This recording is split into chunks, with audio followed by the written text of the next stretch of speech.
Hi there, my name is Lauren. I'm a published author as well as book strategist, and in today's video, I thought I would offer my 2 cents on book marketing. This isn't necessarily going to be like hard facts or specific information on how to market a book.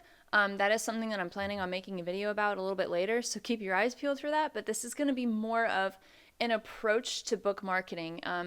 More of a mindset thing. I don't always like reading or talking about mindset stuff because I feel like there's more action that could be done, but because it is such an unknown factor in writers and authors' knowledge, I just thought it might be worth something offering you my perspective on book marketing as a whole, my approach to it as a former book launcher for an Inc. 5000 marketing agency. So with that being said, let's just get right into it. I would say that in my opinion, book marketing is a combination of visibility for the book and credibility for the author. And sometimes, or I would say oftentimes, I feel like those marketing efforts either tag one of those two things, but rarely ever is it both at the same time. I'm going to be talking a little bit more about this in depth, but an example of that might be getting picked to be a part of a celebrity book club. Like the sales and credibility that come from that are like astronomical. So in that instance, that would be one where it kind of hits both of those things at the same time. Or, maybe getting a slot on NPR's Fresh Air with Terry Gross. Again, that's a credibility and a sales thing. And the golden question of what makes a book sale is the golden question for a reason. There is no one thing that is consistently ever going to work and work for multiple people at the same time. It's always going to be a combination of efforts. If you ask the question, what can I do to sell more books? That's a pretty hard one to answer, but if you frame it as what can I do to make my book more visible, then that's something that, it would be a little bit easier to answer and you would get multiple answers for that. And multiple answers usually translate to multiple efforts. So at least if we're kind of warming things up a little bit, if we're kind of warming the waters in terms of conversation around book marketing, that's what I would have to say in short. So I'm going to be breaking up this video into those two sections. What is going to help with the book's visibility in terms of approaching book marketing in that way, and then approaching the credibility factor when it comes to authorship. So if we're kicking off with visibility, I would say that it all comes down to strategy. Strategy is going to be a really big word in a very big and popular word in book marketing. It has to do with identifying what your goals are, what your needs are, what your vision is long term for yourself and your book, especially if you're nonfiction, because your book can oftentimes lead into your brand as a professional. If you're an entrepreneur, solopreneur, whatever you want to call yourself, some people use books as a lead magnet to get people interested in what they have to say and their approach, their solution, their perspective, and then attract more clients that way. Some people use it more as a marketing tool. Some people just genuinely just want to give value, and whatever happens, happens. There's really there's no right approach to this. It's always just going to come down to what do you want out of this thing? What do you want for yourself? And at the same time, what are you going to give in terms of value to the people who are reading it and to the new audience and to the new audience members and readers that you're going to be attracting? Because especially if you're launching a book, that is where you're going to get more of an influx of attention from people that you know and people that you don't know. So, what can you do to maintain that visibility? What can you do to use it to your advantage to continue the conversation beyond the book and keep people engaged? Those are all really, really good things to keep in mind when we're talking about the strategy around your book. You also want to identify the best efforts that match your target readership. This is your target audience. Who's going to be reading your book?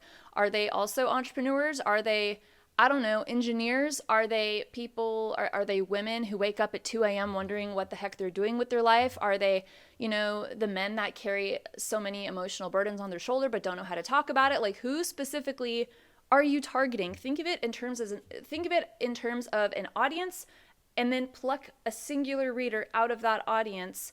And that's the person that you're talking to, whether in your marketing efforts, whether it's in your writing, whatever. It's just plucking out that one person is really going to help with your marketing, with your messaging, with maybe if you're in the process of writing a book, it's going to help with kind of getting things a little bit nice and natural and flowy on paper. It's just who is going to best respond to the efforts that you are going to put in place, and are you able to do it consistently and with variety? So when we're talking about identifying your readership and the efforts that readership is most likely to respond well to, we have a few things to consider. We're going to ask 3 questions. Who are they? where are they at, and how can you access a lot of them in a very condensed way in order to maximize your efforts. This might look like leaning on your existing relationships. Who do you know, and what can they do, or who do they know that can help you with your efforts? This is generally a good way to involve different community members that you are still in touch with, that you're still active with. If you know someone who's able to help you in some way, but you haven't talked with them for a while, probably shouldn't approach them right away with an ask. It's usually good to just have a conversation with them to kind of warm up that conversation, just reaching out without an agenda, put an asterisk next to that and being like, hey, I was just thinking of you. How are things going? What's new? I feel like we haven't talked in a while. And then as the conversation, starts to progress and they ask about you, you can be like, well, funny you should ask. I'm actually working on this book. I'm just kind of wanting to get more eyes on it. Hey, I was thinking, like, I saw that you did this thing. I wonder if there's a way that we could maybe collaborate together, and then coming up with a win-win situation between you two. I don't know what that exact conversation would look like, because that's going to depend on different people in different niches with different bandwidths. It's all going to depend. But who do you know? And maybe what or who do they know? Now, this is pretty self-explanatory. It's pretty straightforward, but I will say that there's a statistic that I heard that was like, research shows that the average prospect or person or reader or whoever you're targeting needs to hear a message 7 times before taking action. So if you feel like you're repeating yourself a lot in your marketing efforts, that might not be such a bad thing. It can get annoying if you're constantly blasting someone in the exact same way. Like, the definition of insanity is doing the same thing over and over again and not getting different results. So this might look like varying your message a little bit or varying your content a little bit, and kind of leaning on my teacher background a little bit. I'll tell you that there's 3 major ones that we used a lot when we were planning lessons and doing activities and stuff. Visual is a really good way to communicate information to access those people. Auditory, this might be like podcast. This might also be video. This might look like, podcasting is like the first one that comes to mind. Visual, auditory, and then the third one is kinesthetic. And this is like learning through doing. So maybe you offer your audience or put something out there that offers a challenge to people, that relates to your book, especially if it's nonfiction. This is going to be a little bit easier. On TikTok, Instagram, they have those audio reels where it's like, find a book that has 3 stars on it. Find a book that has a crown on it. Find a book that has a purple cover. It's like kind of, I don't know. It's just a good way to get people involved. You don't have to do that exactly. It's more of just an example, but getting people to do things. Maybe that's 5 ways to solve this problem, or 5 ways to address this problem, and that your book happens to touch on. I don't know. So that's just a little general information around targeting your book's visibility. It's identifying your readership and the efforts that readership is going to respond to, and doing those efforts consistently and with a good variety of efforts, whether that be visually, auditory, or kinesthetic. So that was the book visibility umbrella. Now, if we're switching gears over to building credibility for your authorship, this in my eyes looks like brand recognition kind of thing. It's having your name become a little bit more recognizable and getting a little bit of that prestige, because it's all about social proof. People want to know that you're legit, that you are established, that you know which way's up, you just have a beat on things, and you're positioning yourself as maybe a thought leader if you want, or someone who's really knowledgeable in a very particular niche. Or maybe this looks like writing a really, really good book, I don't know, romantasy. That's just the first one that comes to mind. That might look like just really having a good beat on what it takes to write a killer romantasy book, right? It may, and in the context of fiction books, maybe this might be more of like a quality thing, building a positive reputation and a good relationship with your readers through good writing. So types of credibility. This might look like, experience in a particular career or workplace. This might look like major accomplishments. Maybe you won some kind of award or something. I don't know. This might look like an educational background. My educational background is in education. So if I were going to write a book on, I don't know, like a memoir about what it was like being a first-year teacher teaching 6th grade, for example, which I did teach 6th grade, by the way.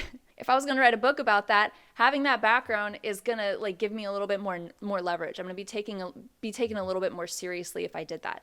It might look like institutional affiliations or being a part of certain associations, public speaking opportunities, other publications or features. Like this is just, it's just social proof. It's just social credibility, right?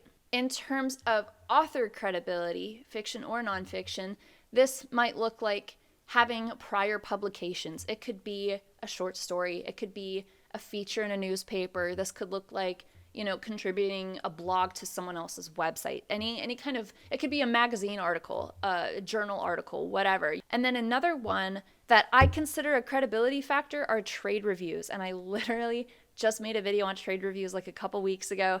So if you want to check that out and learn a bit more about that, you can. But basically, if you don't know what they are, they're just like professional publications that review books that libraries and bookstores read to acquire those books, to add them to their collections. So trade reviews read books and say, hey, this is what it's about. These are, you know, the appealing factors of it. Here's who might enjoy it.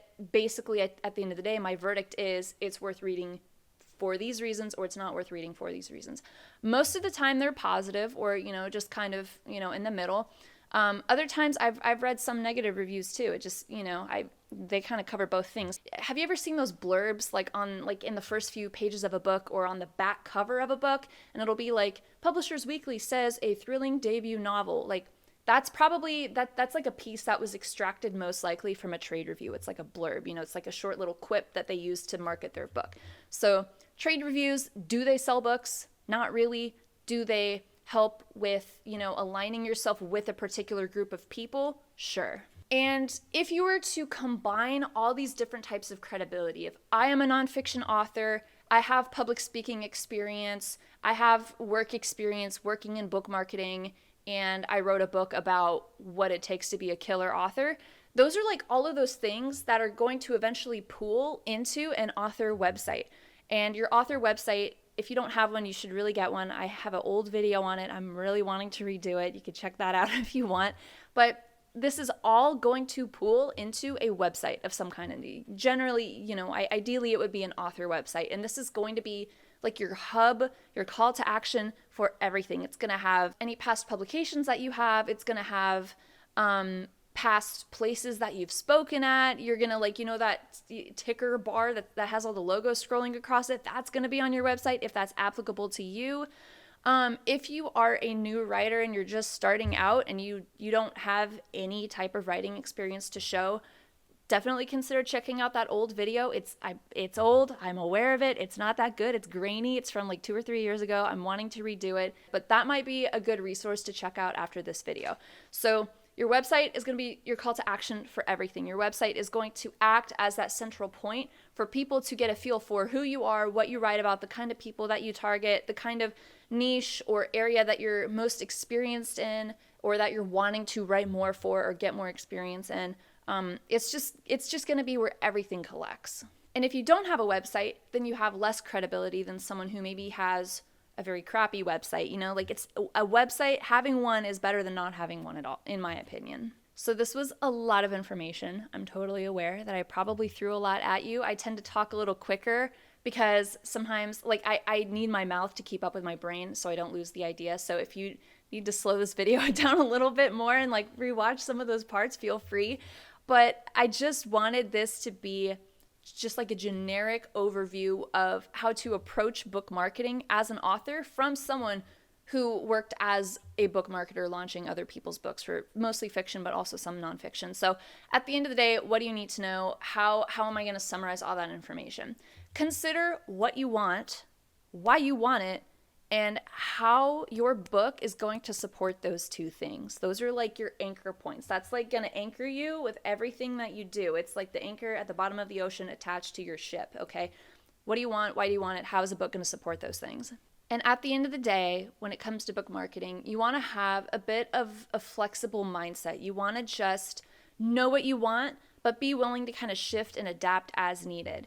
Some efforts will stick, some efforts won't. Sometimes you're going to have to change course, you're going to have to re-strategize, you're going to have to tweak some little details and fine-tune as you go, and that's okay. That's part of the business of being an author, because being a writer, being an author is a business. You know, whether you're self-publishing, whether you're working with someone, it is your job at the end of the day to communicate an idea, a perspective, a solution, or a story to someone and do it well, right? Because if we're creatives, we want people to feel supported. We want to make people laugh. We want to make people enjoy something just for a little while, because the most important commodity that anyone can ever give up is their time. And we want to make whatever we're communicating worth their time. There needs to be a payoff of some kind. So marketing is meant to be representative of what it is that you're talking about. It's just giving people a little flavor of it. Some people will like what they taste, some people won't. If someone doesn't like it, then maybe that's just not your target audience. I don't know. Maybe that's just not where your focus needs to be. So just be willing to have a flexible mindset. And at the end of the day, I would say that you're less likely to be disappointed if you see that as feedback. If you don't get the reaction that you want, or any reaction at all, just take it as feedback, tweak it, and keep trying. It's just consistency.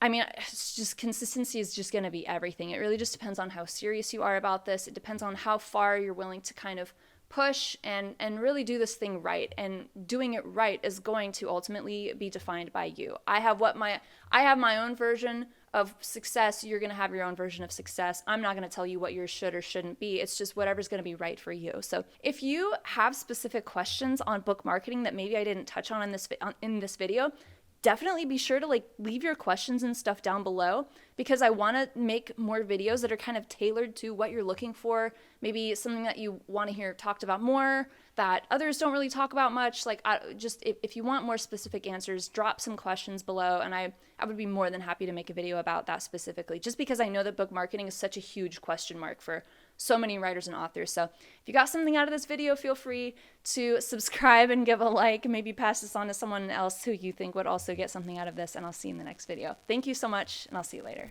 Hi, this is Lauren from the future. Just doing a quick little plug because Lauren from the past forgot to do this.